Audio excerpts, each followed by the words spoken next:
Yeah, Mr. Chairperson and Mr. President, I'd like to add in with the agreement of the board, a moment of silent reflection as part of every board meeting going forward, right following the pledge. Just a 30-second window of just thinking about things going on and taking a moment. So if that's okay with everybody, I'd like to add that in as part of the agenda. Okay, let's just pause it for 30 seconds to reflect.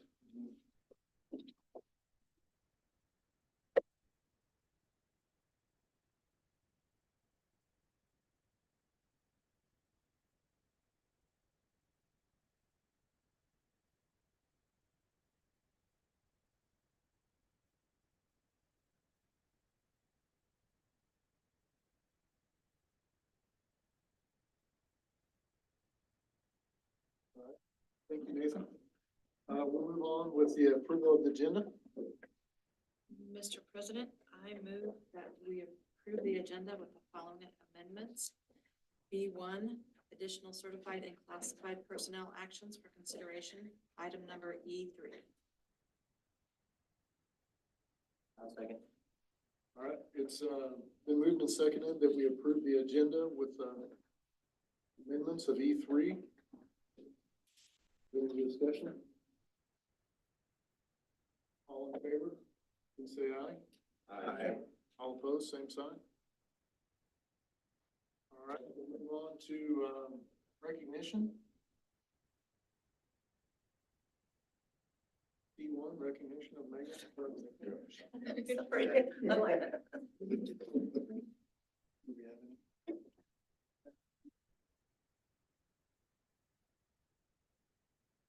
We're recognizing Megan Brungart.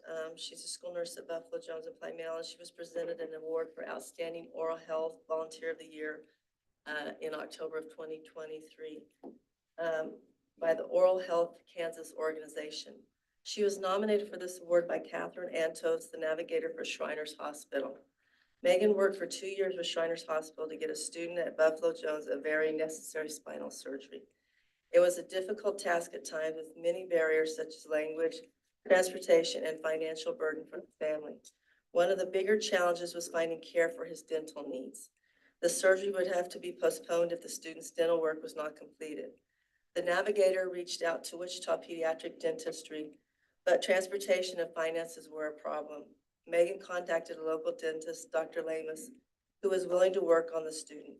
We were lucky enough to have some dental money from a grant, so that those funds were used to complete his dental work. The surgery was finally accomplished last summer, with the student spending many weeks in the hospital in Chicago, but it was successful. The student is currently attending Bernstein Sits and thriving. Thank you, Megan, for working so hard to get the needed care for one of our students and making a difference in his life.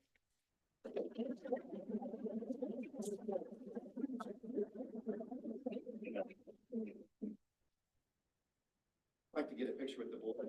Megan?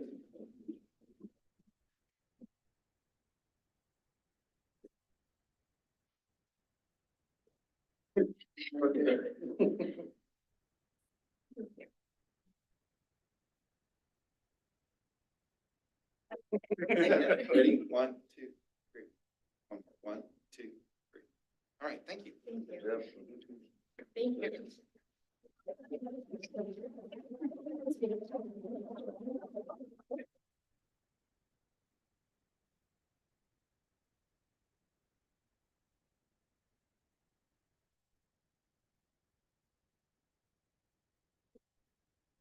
Do you have any public comment? No. We'll move on to C2 then, a building presentation by Garden City Achieve, Lucas Sullivan.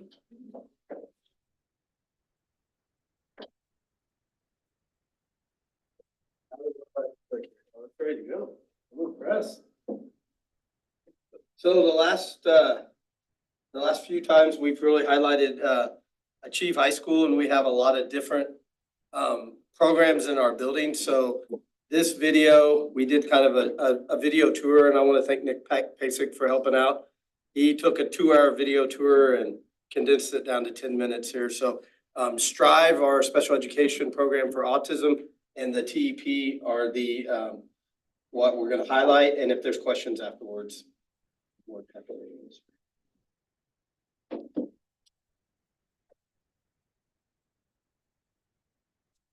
24, Achieve Board presentation. I wanted to do things a little different this year. In the past, since I've been principal in our building, we really highlighted the alternative high school, Achieve High School. And with this video, kind of wanted to highlight some of the other aspects. First off, at Achieve, we have a number of different programs within our building. I'd say we have 5 schools within one. We have the Virtual Academy, which is a separate school within the same building that J.D. Adams Hall. Mrs. Morgan's the principal of the Virtual Academy. We also have the Garden City Community College Automotive Program, which is a dual credit program. We have students from Garden City High School, Garden City Achieve, Lakin, Holcomb, and Deerfield that come and attend the Garden City Community College dual credit automotive program. Also in our building is the Strive program, the Strive Day School. This is a program geared towards students with autism and intellectual disabilities. And that is one of the programs that we will highlight today. And also the Therapeutic Education Program.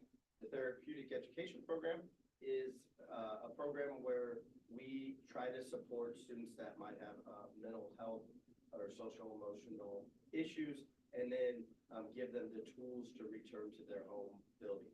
And so the TEP and Strive are the 2 programs that we will be highlighting today. Other programs within J.D. Adams Hall or under the Achieve umbrella, we also have the Catholic Schools Special Education Program that we oversee through our building. All of the occupational therapists, physical therapists, and adapted PE folks are housed in our building. We have all the behavior specialists within the district are also housed in our building. And so we have a lot of different moving parts. I'm also principal of the Juvenile Detention Center. So the Juvenile Detention Center also falls under the Achieve umbrella. So I want to thank you for giving us this opportunity today. And we are going to go check out the programs of Strive and the Therapeutic Education. Thank you. Hi, my name is Caitlin Capello. I am the Strive program teacher at GC Achieve. Strive stands for Structured Teaching Reinforced Individually with Visuals and Empathy. It is a day school program. Our students, most of them are on the spectrum of autism and require a lot of extra supports to do things that typical kids don't need support to do. So we practice a lot of things throughout the day. They do a hygiene routine. They practice small group, emotional regulation skills. You have great muscles. Matthew? Everybody focus. Yep, you're right. Everybody focus. Everybody Next. focus. Okay, hocus pocus. Everybody No walking. 1, 2, 3. Eyes on me. One, two, three, I'll call you. Mac and cheese. Everybody please. They receive direct and independent instruction time on both academics, functional life skills, job skills. Please. can we work in the bathroom? Thank you. Did you hear what Connor said? Connor said thank you. Thank you. It is a K-12 program. So we have, right now, our youngest student is a 4th grader and our oldest student is an 11th grader. Many of our students use AAC devices to communicate using a tablet, using an iPad. They use that to speak and communicate wants and needs, answer questions, and participate throughout the day. We use visual schedules, lots of visual supports, and have a structured routine that helps them to be able to predict what is coming next at all times during the day. And we set up opportunities for them to be able to practice social skills and be reinforced throughout the day. So our TEP program, or our Therapeutic Education Program, is structured into 3 different classrooms. And a long time ago, the names, the littles, the middles, and the bigs kind of stuck. So in our littles classroom, we have a K-3 program. 4th graders, we kind of have to make a decision on whether they meet academically and need to go down to the littles or up to the middles. And then we have a 5th, 6th, 7th, 8th grade program, which is the middles, and then a bigs program, which is 9 through 12. We just went into the Littles classroom, and in the Littles classroom, we will see a lot of the aspects of structured teach, a lot of visuals. Obviously, the student to adult ratio is a pretty high one for the adults in the room.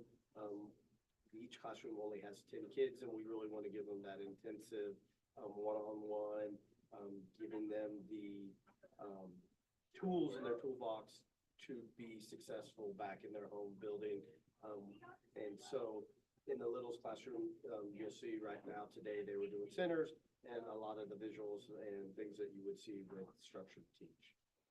So this is our sensory room at the therapeutic school and at Strive. I mean, our students have the ability to use different stations within the sensory room when we feel they need a need or they're getting escalated as a decompression time, as a break time. Some of them it's run into their plans. They get so many breaks at the sensory room. And then our classes also come into the sensory room as a whole group. We were able to get a grant through sensory funding, through ESSERS, and to get a lot of our sensory equipment for our students.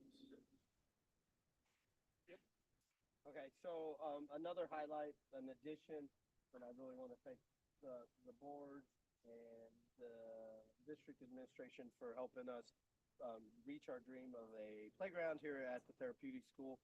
We really felt that these are some of our highest need children. They're very active and they did not have a playground or a safe space to play.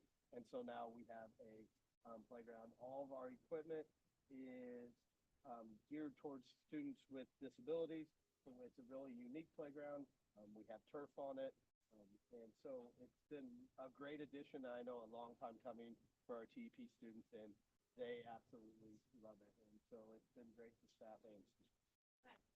I'm Linda Gibson. I am the high school level teacher here at TEP, and I'm also the lead teacher for the program. I'm Rebecca Huber. I was the TEP director for the mental health side with Compass for many years. And now the CBS program manager and covering today for Karen Sanchez, who is currently our TEP director for Compass. Essentially, I guess the importance of our program and why it works and what makes it a wonderful resource for our district is because in today's world, we have a lot of children that deal with diagnosed mental health issues that interfere with their ability to be successful in another setting. Some of the kids, especially at the high school level, if they did not have this program, probably would not be in school and would be losing that opportunity to acquire the credits towards graduation. Yeah, so TEP really was designed for those kids that are struggling with their mental illness that is affecting their schooling. So sometimes it's kids that are in and out of psych hospitals, or have been in a long-term psych hospital, that this is a good step out of that before transitioning to a regular school setting, because they still get mental health services throughout their day. One of the things that bothers me is when they call this a behavior school. And the kids hear it, and so they just, and we hear this connotation that we're just here for the bad kids. Honestly, they shouldn't be getting here if they're just the bad kids. This is a program for kids with true mental illness issues and that they need to work on. The schools should be keeping kids in their home schools as much as possible. Our process requires that, unless it's an emergency situation where they've come out of a hospital or some kind of other setting, there should be a SAT team, a behavior plan, all kinds of supports tried in the homeschool before they ever get here. Because when they come here, it's a very restricted setting. I hate that when we have little kids that aren't in a spring program or don't get to try, 5th grade band and stuff. We don't want to take those things away unless everything else has been explored. Yes, sometimes they do need to come anyway, and we need to give them those supports. But our goal is to get them right back in the homeschool as soon as we possibly can. So all of the classes have 1 hour of group each day where they learn social emotional skills. It's different things each day that they're kind of working on. And then there is mental health staff here in the building. They're dedicated case manager who communicates a lot with the parents is here. And then there's mental health assistants that are running the groups, but then in the classrooms too, helping give assistance so that the teachers can teach, and not have so many disruptions or have to worry about that kid that is, you know, having their head down and you could tell is not having a very good day. They've got somebody there helping with them.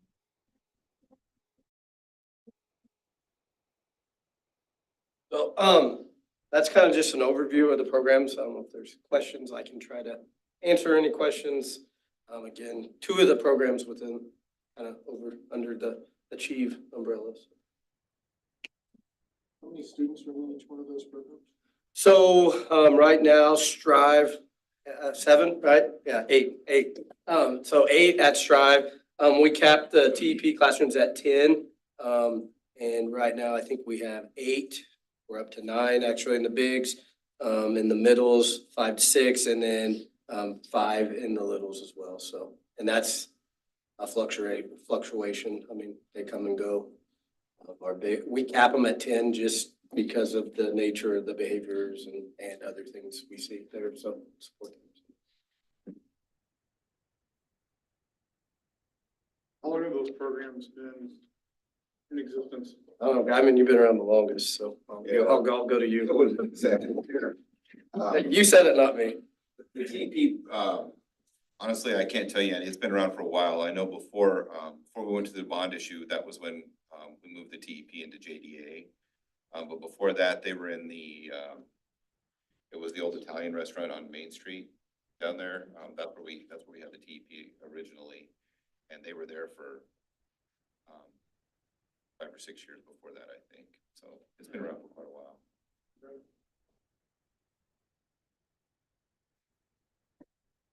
Any questions for Lucas? I just appreciate all that you guys are doing over there. I know it's a lot of work and takes us very special people to manage that kind of setting. So I appreciate that. We have amazing staff and teachers, so that helps a lot. So thank you, I appreciate it. Thank you, guys. Thank you.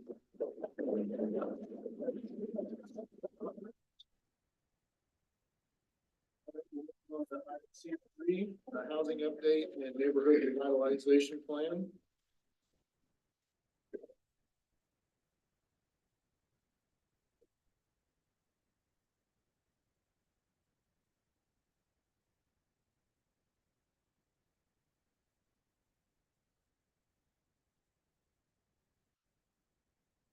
I'll introduce myself as the presentation's getting pulled up. I'm Danielle Burke. I'm an assistant city manager with the city of Garden City, so very appreciative to be before you all here this evening. We presented to you and in your packet is about a 60-slide presentation. I'm not going to go over all 60 slides unless you all have a burning desire to do so. I know you have a full agenda, and I certainly don't want to overstay our welcome. So we'll try to kind of go through, hit the high points. And then if there are any of these developments that you all would like to dig into, would like to get more information on, then I would be happy to spend a little bit of time there. But really, I just want you all to have that information available to you and in your packet and publicly available. There we go. So this is an annual update for you all. We were here in kind of middle of last year, so it hasn't been too terribly long. But we wanted to make sure that as it relates to the Reinvestment Incentive Housing District, RHID is what you'll hear me refer to it as most frequently, that you all get those updates on an annual basis, because this is a property tax increment tool that really utilizes all 4 taxing entities to be able to make it work and have be available to developers. And this has been the primary tool that we've used in Garden City for the last 10 years. On virtually all of our developments. There are always a few exceptions to that rule, but all the major developments have utilized this RHID tool in the city of Garden City for the last 10 years or so. It has recently been renamed, so it used to be referred to as the Rural Incentive Housing District. The state has made some changes to that So it's now the Reinvestment Incentive Housing District. But the mechanisms of that and the way that we use that really have not impacted cities in any notable way.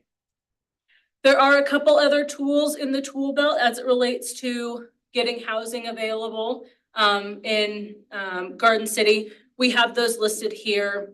Special assessments, we have one project in the last, I think, 10, 15 years that has utilized this. In the early 90s, that was kind of the tool of choice, and it's kind of fallen out of favor.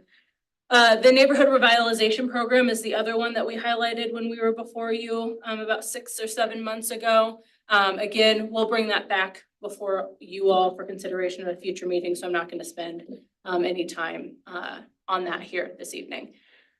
There are kind of finally some state and federal programs that from time to time we may have a developer that receives dollars through one of those programs. Again, those are pretty few and far between, but we do certainly have a few examples of that. We also have some economic development tools that we use on the commercial and industrial side, and unless you all have questions for me related to that, I'll skip over those in the sake of moving through this a little quicker. So this chart shows you, and I apologize, it's a little hard to read, the most recent chat report that we had completed. So this is a report that we try to get updated every couple of years. We are in the process of getting it updated in 2024, so we'll have new numbers for you. And this is really meant to serve as a snapshot in time, to be able to articulate what the housing needs are. And this shows you both the needs for owner occupied, but also rental housing. And you can see, while the majority of the need is in that affordable range, there are needs in the housing market across all of those different categories. And so according to the chat report, we needed about 1,400 units by 2030. Based on some of the conversations with our city commission, they've actually upped that goal to 4,000 housing units by 2030. And really the key driver of that is the commission wanted to kind of skate to where the puck was, not just capture the snapshot in time and the gap that currently existed. So when we did that housing needs assessment, it didn't contemplate projects like Empirical. And some of those developments that were going to bring some additional people and employers and staff into our community. And so the commission's goal was really an attempt to try to kind of get closer towards what that number is that we actually anticipate the gap being by the time we get to 2030. So like I said, in 2024, we'll have updated numbers. So you'll see those at a future meeting as well. This just tries to show you kind of the supply and demand curve. So if we take the easy number of about 200 units per year, which is a nice, easy round number and easy to remember. This chart shows you what the actual certificates of occupancy how many certificates of occupancy have been actually issued. So you get a certificate of occupancy. Once you get that, you can actually have somebody move in, and that's a front door that's available to it. It's a new unit online today. So you can see in 2020 was the highest year out of the last 4 years, which is just under 80 certificates of occupancy issued. And then for the last couple of years, we've kind of been in that about 45 to 60 range in terms of those certificates of occupancy. So we certainly are behind where we would like to be, but we are encouraged that there are quite a few projects kind of at various stages in the pipeline. And it does take quite a few years to get those from kind of the ideation phase all the way to a CO being issued and somebody being able to move in. This chart kind of sets us up a little bit for the next 3 slides, which we'll go by, we'll kind of move through pretty quickly. But this shows you the number of permits being issued. So again, that kind of ebbs and flows a little bit. The lighter blue is related to single family housing. The darker blue is the multifamily housing. And this is important because if we're really going to move the needle in terms of 200 units per year, 4,000 units by 2030, a lot of that's going to have to come from density and some of those multifamily projects. That's where you get the biggest bang for your buck. It's the least expensive to develop in terms of infrastructure and things like that.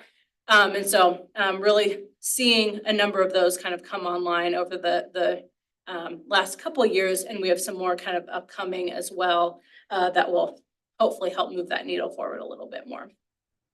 So you can see, in 2022, there were quite a few, 94 permits issued for multifamily residences. Again, we haven't quite seen all of those get those certificate of occupancies, but at least encouraged that we're seeing some of those numbers move. So this just shows you kind of geographically across the community where all of those permits have been issued. So you can see here a lot of that multifamily, particularly on the east side of town for 2021. You can see that multifamily come online in the north part of town in 2022. And then you can kind of see a little bit more of that mix. Again, still predominantly single family, but a little bit more of that mix here in 2023. This again, just kind of showing you that difference between the permits that are actually issued and those COs that are issued. So again, it takes quite a few years, but to go through and move projects all the way through this process. So it's not uncommon to kind of see those permits and COs kind of ebb and flow quite a bit over time. It seems like for whatever reason, we have a lot of projects kind of come through the door at the same time. And so they're coming to the planning commission at the same time. They're going to the city commission at the same time, issuing permits, going through the inspection process, that whole thing. So for whatever reason, we kind of see that, and you can kind of see it in these numbers too, that those shift over time. And then this just kind of shows you those kind of different numbers that we talked about. So the first one are the number of units that we've been able to actually get developed over the years. The next one is kind of the goals as articulated in the chat report. And then that final one is the city commission's current goal. So just kind of showing you where we are with each of those. This is probably the chart that is going to be of most interest to you all. It's very hard to read in here. It's probably a little easier to read in your packet. We've also provided you all print out copies of that. This shows you all of the current RHID developments that we currently have in the works. So you'll see some of these are completed, some of them are inactive, some of them are paused. But what it shows you is when each of those was approved, how many units are tied to that particular development, when those have developed out, which year those have been developed out, and then ultimately when it's anticipated that those are going to be paid off. So that's important to you all, because in the next few years, from a taxing entity perspective, that's when we're going to see that windfall of those taxes coming in and actually hitting our coffers, making some of those budget conversations hopefully a little bit easier. So there's quite a few in 2027 and 2028, and then from that point forward, there's a little bit more of a stair step with some of those future projects. So this is, like I said, probably the chart that's of most interest to you all, but it's exciting that some of those here in the next few years are anticipated to pay off and get those completely back on the tax rolls. And then finally, this is just a chart showing you where all of these developments are across town. This is probably the second most interesting to you all. So the ones that are in kind of that teal color are the projects that have been approved for an RHID but have not yet gotten started. So those are the ones we anticipate here kind of picking up steam in the next year or so. The ones that are in yellow that are kind of sprinkled out around town are the ones that are completed RHID projects. The darker blue are the ones that are in some phase of the process and are actively moving forward. And then the red ones are the ones that don't have any progress on them. And at this point, we don't really anticipate those projects to move forward, but they do have an approved district. So if the developer was interested in coming back and getting those started, we certainly could get moving on those a little bit quicker than maybe a new area. So the rest of this presentation is kind of a development by development update. It gives you a high level overview of how many units have been developed. If there have been some units developed, shows you some pictures of what those projects look like. I would be happy to go through those. However, in the interest of time, I am also happy to kind of sit back, answer questions, and only go through the ones that you all maybe have some interest in.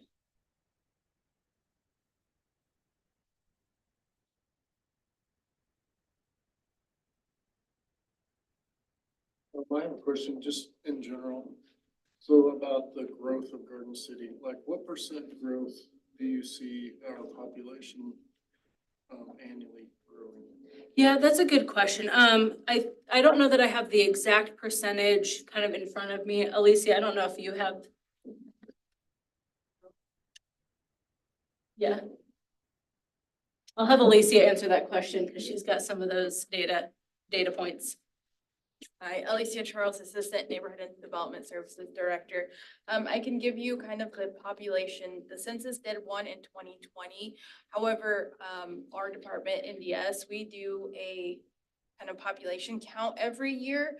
If you've seen the census population, you can see that the count has dropped quite a bit. So the previous year, we had about 28,000. Our count from 2020 dropped down to 27. However, the calculation that we have done, we're sitting at about 32,000. And the challenge we have with the, some of the census numbers is we have a pretty good indication that there's some pretty significant undercount. And so the extent to that, we don't quite know. But when we talk about kind of population, we typically utilize kind of the numbers that NDS puts together because we think that's a much more accurate depiction of what we're actually sitting at. And we see that in the housing market and, you know, that sort of some of those other indicators as well. I know there's some new housing additions in the county. Does the county have, or are they eligible for this program or? Yes, so that's one of the changes that's been relatively new. And so counties now are eligible to utilize RHAD. And so they've got a couple of the projects in the county that are now utilizing it. Both of those, I think, came online or made it through their approval process in 2023.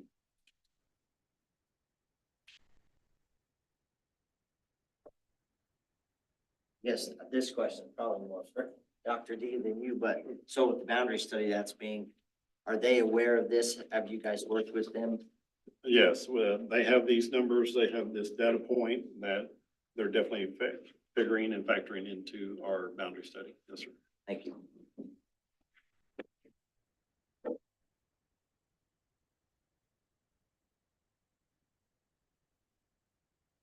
On that, I guess it seems that Garden kind of wants to grow to the north and the east. Do you see that continuing as we adjust our boundaries? And is that where you think the growth will continue over the next decade or so?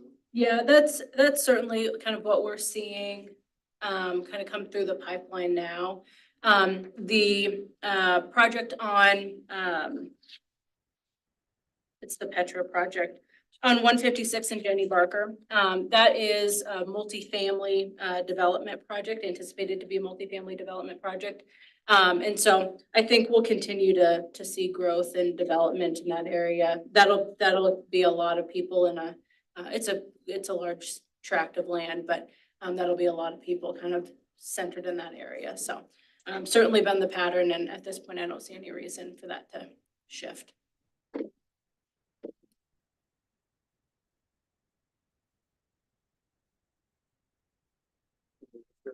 Any more questions for Danielle? Well, thank you guys for having us. Really appreciate it. Thank you, President. Thank you.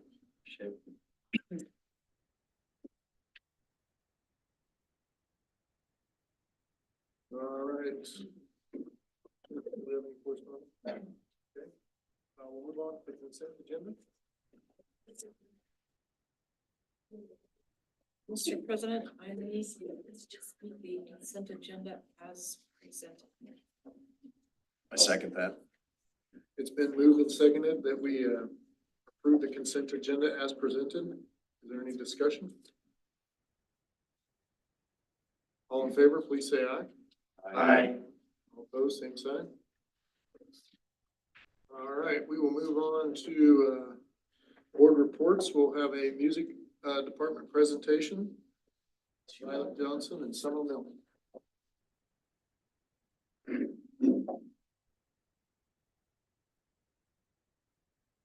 So, Jason. Is it okay? Never mind. So as you all know, band and orchestra has kind of been a struggle for us to get, with A. Hubert and the two country schools, and then Charles Stone's and Bernadine Sitz. And so, we've met with a committee, and I think we've come up with a solution that's gonna be workable. The music folks seem to think it's gonna work really well. I think administration supports it, and I think it'll be something that'll be able to help us move forward and continue moving forward. We won't have to pivot and make changes every other year. So I'm gonna turn this over to Summer Miller, and oh yeah, Summer's gonna run the keyboard. Button pusher. And Violet Johnson, she's gonna share the information, and I'm gonna get out of the way and let them kind of share what we've come up with. Thank you. So as he said, I'm Violet Johnson. This is my 13th year in the district teaching band. So I've seen a lot of the process and a lot of the struggles. So I'm really excited to present this to you tonight. And this is Summer Miller. And she's been in the district for 23 years. Yes. So the 5 through 12 vocal and instrumental music teachers have been working with the district leadership to redesign our department to create better opportunities for Garden City students. We believe that the plan we have come up with is going to benefit the entire department positively for many years to come. So our goals are to create a schedule that allows music classes to meet daily for 6th grade band, choir, and orchestra. Another goal is to create a schedule that allows choir to meet during the school day at the intermediate centers. We haven't done that, so that's really cool. Create a schedule that will reduce the amount of traveling for teachers. This maximizes instructional contact time for students, and teachers are with students more. So the changes to be made, beginning band and orchestra will be centralized at Bernadine Sitz and Charles Stone's. 6th grade students from Jenny Barker, Plymouth, and Abe Hubert will be allowed to transfer to the intermediate centers to participate in band, orchestra, and choir. The 5th grade band, or the 5th grade music will be a combination of choir and instrument introduction. So introducing the instruments will allow students to make an informed decision for their 6th grade year. So really, 5th grade is about learning about the different types of music classes that they could be involved in, and then transitioning them into what they choose for 6th grade. 6th grade students can choose to take choir, which will meet daily. That's a new change. So let's talk about the benefits. Students will have a consistency of classes that meet every day. No more forgetting that it was band orchestra day. Right now it's like a day 1, day 2. Teachers will have to do less reviewing, teaching, because classes will meet daily. Daily class routines will be easier to establish. And then the contact time is also increasing. If they have a 45-minute class every single day of the week, that's about 210 minutes of contact versus on the short weeks, they would have 2 days of class plus a really long weekend, and they don't come back to class again until Monday. So it's actually building time for students. Yeah. Which is cool. Provides a consistent feeder program for the middle school choir programs. I know that's a really big thing and a really hard task, getting students to join choir when they haven't had an in-school opportunity, and it's been like an after-school program type. So this will be the first time since Bernadine Sitz and Charles Stone's opened in 1997 that choir will be a class that meets during the school day. This creates an equitable opportunity for all music programs. And then again, teachers will have less traveling time, which means more contact time. We talked about that. So for the schedule, one major positive change in the intermediate center schedule is that students are not locked into a band team or an orchestra team. Making this change will allow all students to participate in music classes, and it also opens the opportunity for ESL, our sped students, etc., which has not happened. And I think that's it. Do you guys have any questions? I don't know if it's a question or maybe just a point of clarification. You said that the students from Jenny Barker, Plymouth, and Ada Hubert will be able to transfer. That is Yes. not currently allowed. That's Um, why we've been scrambling to try to offer fifth and sixth grade instrumental music at those 3 buildings. So those teachers, we have some music teachers that are teaching at 5 different schools right now. And so what we're trying to do is give more class time, more time for the music students to meet. And so we're basically, we're allowing that transfer to happen if those students choose to be in it. Now, here's a key point that I've been saying. Some music teachers in the past have said if they didn't take it 5th or 6th grade year, they're not allowed to join in 7th grade. That's never been my my stance. I've always allowed students to, if they wanted to join, because it is gonna be hard for those Plymouth kids to change at their 6th grade year. So to me, it's not like they can absolutely join 7th grade year. Well, and we have in the works, this is like phase 1. So like phase 2, we are planning to add beginning instrumental classes at both of the middle schools.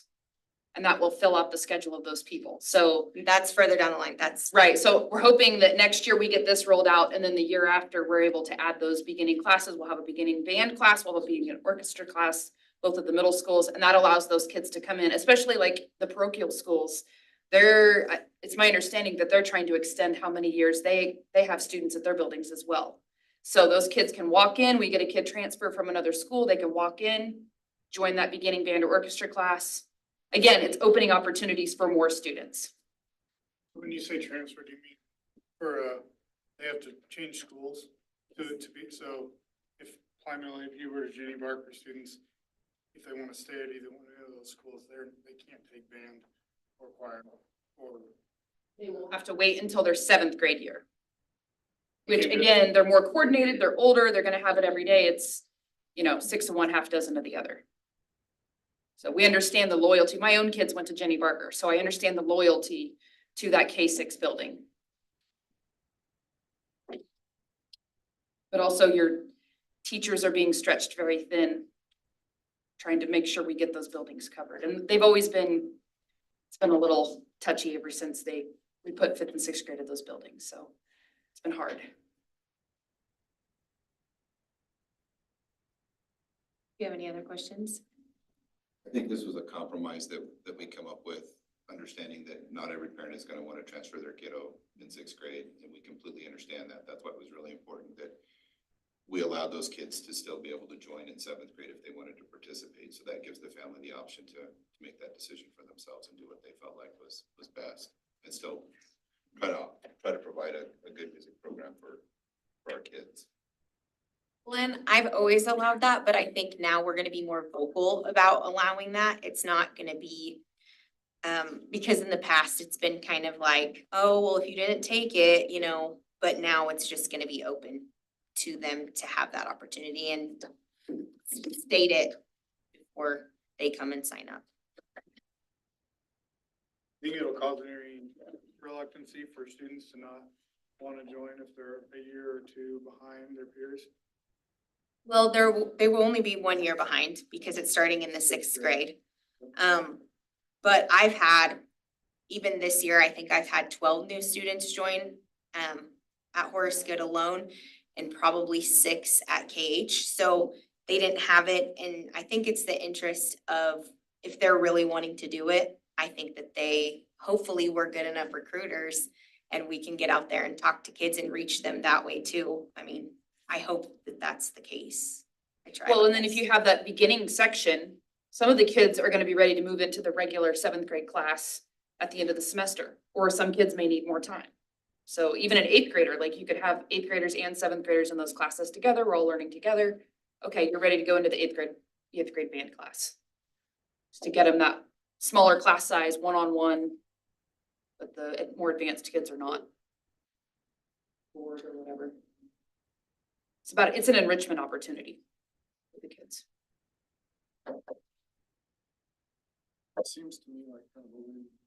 They can either choose to stay in their school and that won't be held against them when they go to seventh grade, or if they are really passionate about it, they have the opportunity to transfer. Exactly.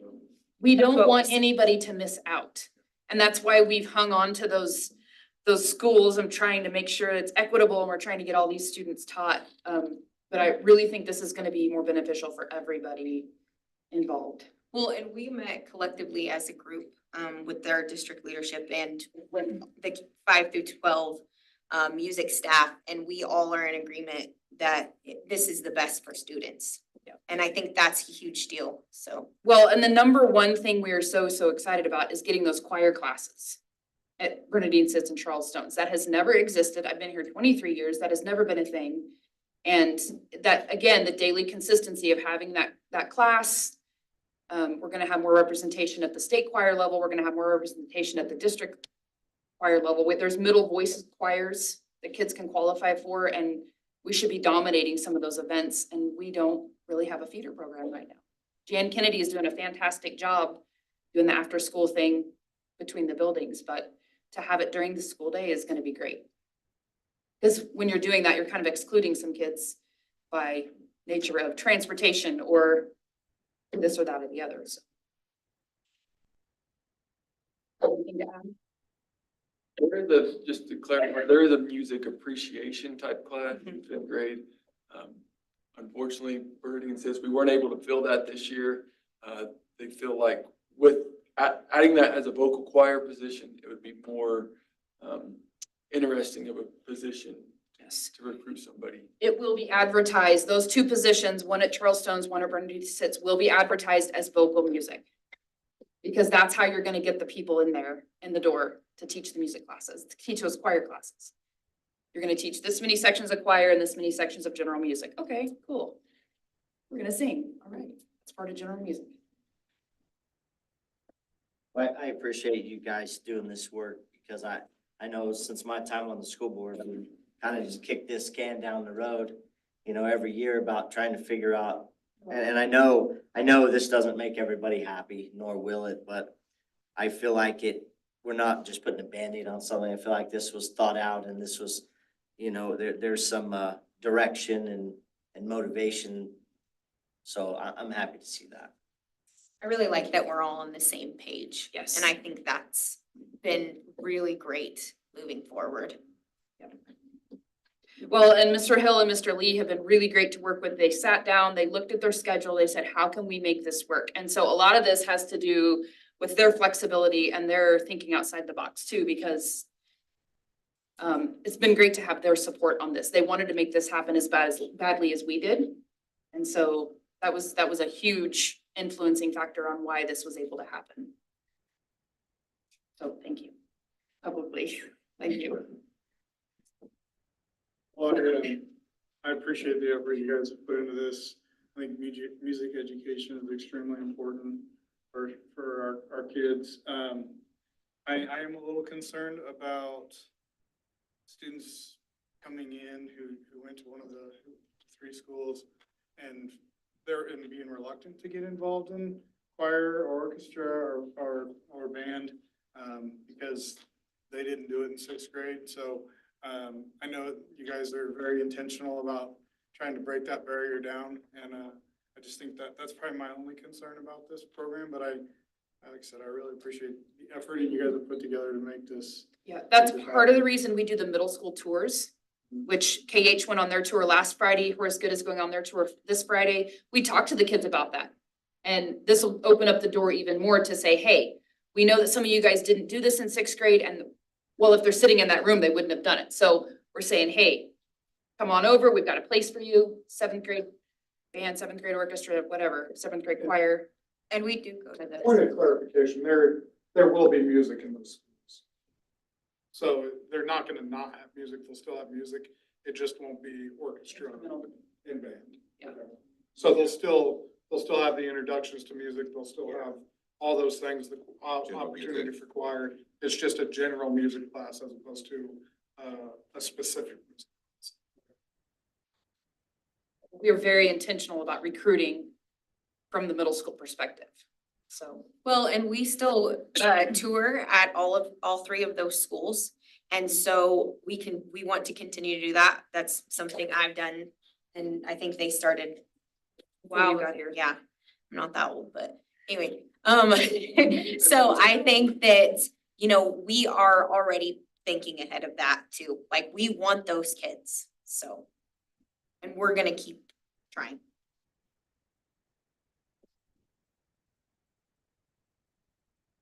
I'll definitely echo everything that has been said here. It's having a student independent and a student inquire. My own personal kids, it's a big thing, and I appreciate in today's world where people aren't getting along with each other, you guys are setting an example of working with district leadership as well as staff, being willing to concede and do different things and make things work. So it's, appreciate that. I want to say that. Thank you. Any more You questions? got any hard questions? You got this guy right here. Are we good? Yes, very Okay, thank you. Thank you.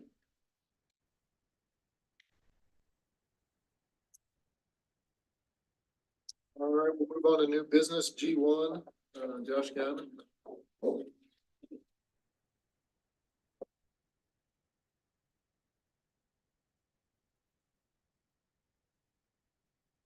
So I just have, from technology, they're requesting to purchase, VMware. The VMware, if you remember, I think our December board meeting, we approved, the purchase of the new Nutanix equipment. And then we were gonna use the old, technology wants to use the old Nutanix equipment for disaster recovery. And this is just, for the purchase of this would be the licenses, to put that stuff on the servers for the disaster recovery. So it's just the purchase of the license to finish that project, basically. And how many licenses do we get with this price? It says there's 12 of one thing and 12 of the other, so is that a total of Yeah, 12 VMware and 24? 8 standard licenses. That's my understanding. It would be the 12 and the 8. The one says 3 years, is the other one? I'm not. Are you guys looking at the agreement? I don't have the agreement in front of me, John. I apologize. Yeah, that's what it says that there's one that is a 3-year, one processor for 3 years, and the other one is, it doesn't say. I would assume that it would be the 3 years.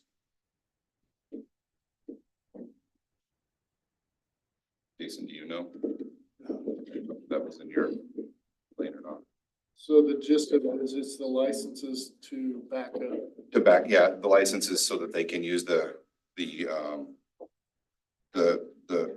older servers that they're gonna use those for the disaster recovery. That would be the licenses to cover that. Yeah. Allow us to have our disaster recovery stuff online.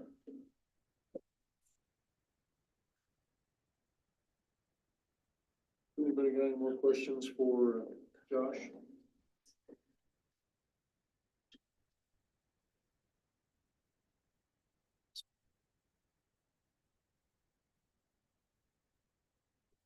Recommendation is for the board to approve this tonight or deny it. I move that we approve purchase of the VMware's vSphere Yeah. software be approved, the licenses be approved as presented. I'll second. Is there any more discussion? We moved and seconded that we approve the proposal as presented. All in favor, please say aye. Aye. All opposed, same sign. Yep, thank you. All right, we'll move into board open discussion.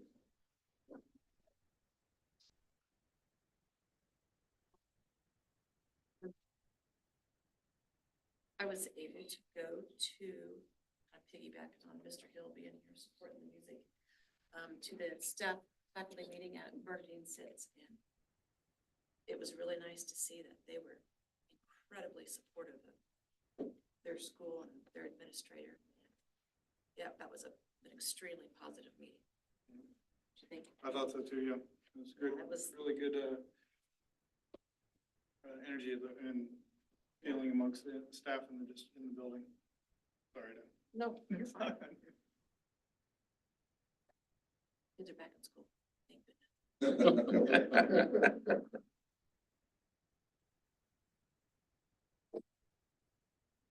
Okay, no, I can start next, if there's not an order, but, No. kind of missed this last time we met, but I know with all the weather and everything, I just want to say a huge thank you to all those that have worked as part of plant facilities and have worked hard to get the sidewalks clean, parking lots clean, and get everything so that we can have school when we're able to have school. So I just want to say thanks to everybody who's working on that, and it's worked on that behind the scenes.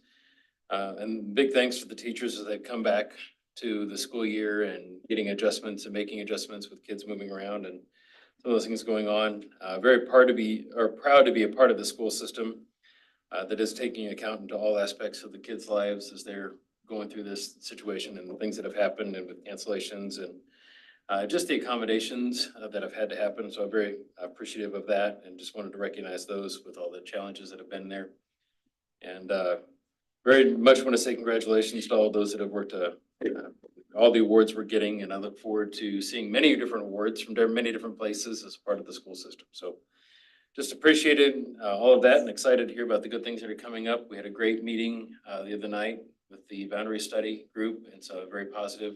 Some good conversations I think that will be had, and things that I'm very confident in a positive direction going forward, so.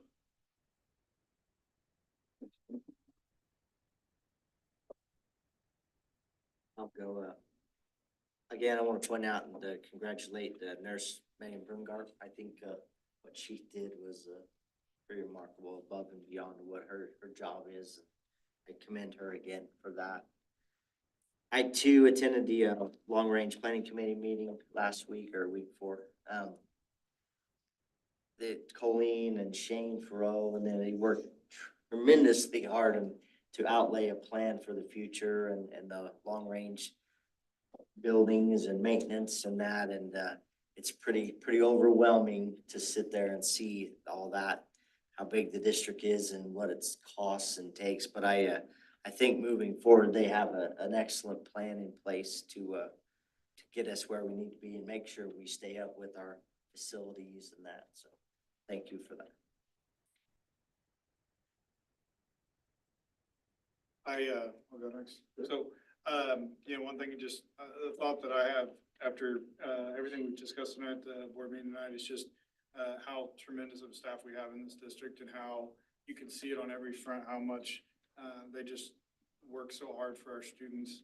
Between the presentation of TEP and the Strive at UC Achieve to Megan Brungard and just going way above and beyond what she did to help that student, and the music department, and just the effort they've put into trying to bring music education to fifth and sixth graders, and just making sure that we create a model that's going to work for us long term. So I just really appreciate our staff and everything they do, and how they're always just heart and focuses on the kids. I attended that long range. Just heard it. Just go. The long range planning committee the other day too, as Randy was talking the other evening. And that was like drinking through a fire hose, because they had multiple pages about this size that explaining all that they had planned. And it appeared to me as if they certainly have a grasp on where we're going with long range planning for the buildings and so on for the next couple of decades, in a way to keep those things in the forefront as to what is needed, and not react, but be able to be proactive in what we need to do in this district and the many buildings we have. The presentation, I should have said something to them because they've left, but you can see the passion that those folks have for what they're doing. And I appreciate that, because that's one thing I was just sitting here thinking about. watching them, and music is so important, I think, if someone's interested, a kid's interested in it, they ought to have the opportunity to do that. I just think it was really, really nice to hear from them, and you could tell, like I said, you could tell they cared what they were doing. They want those kids. And then, you gotta look at the name. The nurse, Brenda. Yeah, that is some great work. Like, you know, it's been expressed by several people. She went above and beyond what Megan did to do what she did, and that's so important. She changed an individual's life, you know, not just that life, but the lives around them too, and just being able to get things like that done. You know, where I work, we work with individuals with intellectual developmental disabilities, and they have so many challenges. Once people step up and help, it is just encouraging as a human being to see that happen. We're not fighting, we're not doing other things. We're trying to help somebody out, and that's great to see that. Well, I just concur with all you guys' comments tonight. I think there were some great comments made, and I just want to add to it that, you know, I appreciate the city coming in and giving us the presentation on kind of the growth of the community and what their forecasts are. I think it's very timely, and I'm thankful that they're working with, you know, with our staff on the boundary studies, so we kind of can mesh all that together as we move forward. But just appreciate everybody's hard work. As we continue to just kind of, I think we're gaining momentum, and I'm thankful to all of our administrators. I'm thankful to all of our staff, and I just hope we, you know, just kind of keep the pedal down and keep growing and keep getting better. So I appreciate y'all's hard work. Dr. Dominguez? Yes, thank you. And even just this meeting, prioritize, execute, and decentralize command in the three E model, engage, enrich, empower all our shareholders. We mentioned winter conditions. We mentioned the parking lots for long-range facilities. We've done ebb and flow and have to navigate daily. Our people being honored. The city is growing. We want to work with them, want to make sure that we're growing, make sure that we're on track to grow with the city. And we're one of the biggest attractors for that. Parents should and would ask people moving to the city, businesses, saying, what kind of education system do you have? We have a great education system. We have a plethora of opportunities for anybody and everybody. And that is the story, and we have to tell our story. We have to tell it often. We have to tell it, you know, very frequently. Lucas, on his programs, he has to tell the story about we service all students. It doesn't matter what they look like, what kind of situation they may be in. We're going to be here to support them.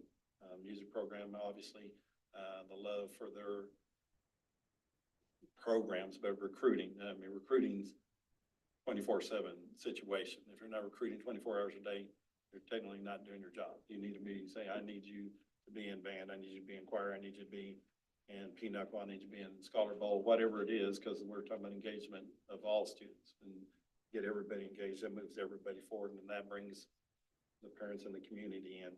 Also, one big shout out, we need to give Colleen Dries a thank you for her time, energy, effort. Last 3 years here with USD-457. She's going to take another opportunity soon. I definitely wanted to make sure and give her due thank you. And thank you, Colleen, for your time and effort for sure with the district. Thank you. The next Board of Education meeting will take place on February 19th, 2024 at 6 p.m. at the Educational Support Center. And at this time, we're going to move into executive session. Mr. President, can we do K2 first? Our counsel for K1 is not, she's in a different meeting. She'll be here at 7:30 if that's okay. Yep. Right. Mr. President, I move we go into executive session for negotiations. 15 minutes. 15 minutes to discuss negotiations for the 2024-25 school year pursuant to the exception of employer and employee negotiations at Tacoma, beginning at 7:48. Colleen, Drew, Josh, and myself. Okay, beginning at 7:08, and the open meeting will resume in the board meeting room at 7:23. Would like to invite Colleen, Grace, Joss Kyman, and Dr. Dominguez to join us in executive session. Andrew Tone.